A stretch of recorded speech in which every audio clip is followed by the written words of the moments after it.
How Nnamdi Kanu wants Simon Ekpa from detention. See the hidden details about the Biafra agitation. Good morning, everyone, and thank you for tuning in and listening to this headline that we got to news this morning. As a headline for this morning says that how Nnamdi Kanu wants Simon Ekpa from detention. See the hidden details about the Biafran agitation. Well, in 2023, the escalating violence in southeastern Nigeria prompted Nnamdi Kanu, the leader of the indigenous people of Biafra IPOB, to intervene directly with a letter addressed to Simon Ekpa while Kanu remained incarcerated. He expressed deep concern over Ekpa's increasingly radical actions and the negative consequences they have on the Biafran cause.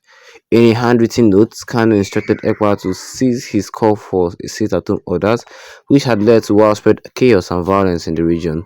The letter outlined Kanu's worries such as others were inflicting unnecessary hardship on the Igbo people, undermining the very goals they sought to achieve. He urged EPA to publicly acknowledge receipt of his message and to refrain from antagonizing political leaders, emphasizing that the movement was meant to liberate, not enslave their people. Kanu directive Kanu's directive highlighted the urgency of prioritizing the well-being of the community over militant posturing, a stark contrast to EPA's approach. On November 21, 2024, Finnish authorities apprehended Simon Ekpa, who identifies himself as the Prime Minister of the Biafran government in exile BLGIE. His arrest has ignited intense scrutiny regarding his identity objectives and the broader implication of his involvement in the Biafran independence movement.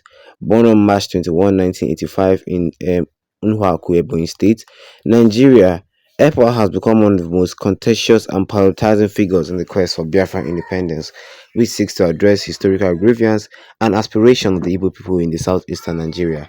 Over the past 4 years, his activities have been associated with escalating violence, insecurity, and economic instability in the region. The Biafran independence movement has been a complex history rooted in the Nigerian Civil War, 1967 to 1970, which left deep scars on the Igbo population. Following the war, there have been ongoing calls for self-determination, particularly from groups like the Indigenous People of Biafra (IPOB) in recent years. The movement has gained momentum, especially after the arrest of IPOB leader Nnamdi Kanu in 2021. Ekpa's emergence as a prominent figure coincided with Kanu's detention, as many in the southeastern region look for leadership to articulate their aspirations for independence. The current agitation reflects long-standing issues of marginalization and economic disenfranchisement faced by the Igbo people, with Ekpa's rhetoric often intensifying this sentiment.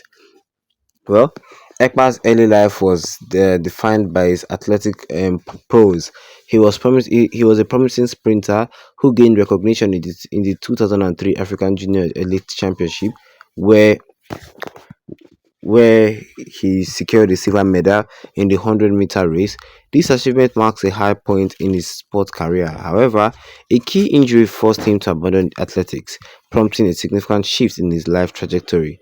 This transition ultimately led him towards political activism, where he began to embrace the cause for Biafran independence.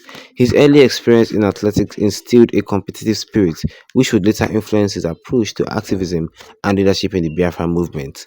Well, in September 2021, Ekpa made headlines when he dramatically renounced his Nigerian citizenship, a move that sent shockwave through both the Nigerian and Igbo communities. In a highly publicized statement, he returned his 2003 silver medal as a symbolic act of rejection against a national identity he felt no longer represented him.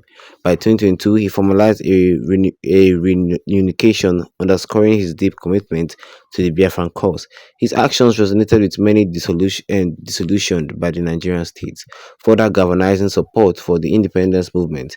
In July 2024, he claimed to have returned his medal to the Nigerian Ministry of Foreign Affairs, solidifying his stance against Nigeria and its governance.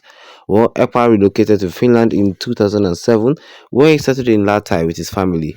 Embracing his new home, he quickly learned Finnish and completed military service with the Heim Regiment in 2013. His integration into Finnish society was marked by his active participation in the Igbo community, where he served as the chairman of the Igbo Union from 2015 to 2019. His political ambition grew as he sought to enter Finnish politics, running for office in 2017 and 2022 under the National Coalition Party. Despite claiming to be a legal expert with a Master of Law (LLM) degree from Albert Smith University, the university has not confirmed his disqualification, raising questions about the credentials and professionalism. This aspect of his life reflects a dual identity, both as a Nigerian activist and a Finnish citizen engaged in legal local politics. Ekpa's prominence in the Biafra movement surged following the arrest of Nnamdi Kanu, with Kanu detention creating a leadership vacuum. Ekpa seized the opportunity to position himself as a key figure within the movement. Utilizing social media and online broadcasts, he began to issue directives to followers, ultimately declaring himself the leader of the autopilot faction of the indigenous people of Biafra IPOB. This faction advocates for a more militant approach to the struggle for independence, contrasting sharply with Kanu's previous emphasis on diplomacy and peaceful protest. As EPA's rhetoric grew bolder, it attracted both followers and critics, leading to increased tension within the movement as members debated the appropriate method for pursuing the Biafran independence. Well, that was most of the things that was said here concerning this silence this morning. We said that how Nnamdi Kanu won Samuel Ekpa from detention. See the hidden details about the Biafran agitation. Well, some people just follow Nnamdi Kanu, some people just follow Samuel Ekpa without even knowing their background, like how these people rise to power. We're looking at how Samuel Ekpa actually rose to power. I mean, he was an athletic before he entered into politics and activism. Yes, I mean, the first time that Ekpa took up the mic and declared himself prime minister was when Nnamdi Kanu was will I say was kidnapped from the by the Nigerian government, and he created a power vacuum. I mean, somebody has to fill in the space of Nnamdi Kanu, the leader of IPOB. Then EPA did it, but he was not the leader of IPOB. He created his own group because IPOB did not recognize him as their member. IPOB, you understand? So he created his own group, he created his own group, a group of different people entirely, and called it the BRGIE. This group is pushing for a more militant approach for the Biafra independence. Some of them have the same goals: Biafra independence, Biafra sovereignty to be restored.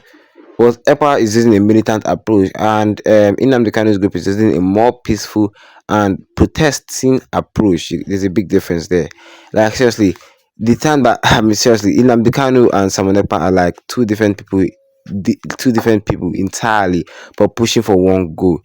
Even Nnamdi himself even sent a letter to him when he was in prison saying that he should stop issuing sit at home. Then Simon Ekpa said that he's only going to listen to Nnamdi Kanu unless Nnamdi Kanu come and meet him face to face and tell him that you have to stop. Meaning that he's only going to listen if the federal government release Nnamdi Kanu. Well, that is just a little brief of the history that has been happening between Nnamdi Kanu and Simon Ekpa. And at this point in time, both of them are in jail. Yeah, both of them are in jail due to their socialist activities. I mean, Simon Ekpa's trial is on March 5th, and Nnamdi Kanu is still pending. But what do you guys think? Drop a comment in the comment section. Don't forget to leave a like on this video. Then tap the subscribe button as bigger with the notification bell so that anytime I have a new video, you'll be the first to get notified about it. Once again, thank you for tuning in and have a wonderful day ahead of you.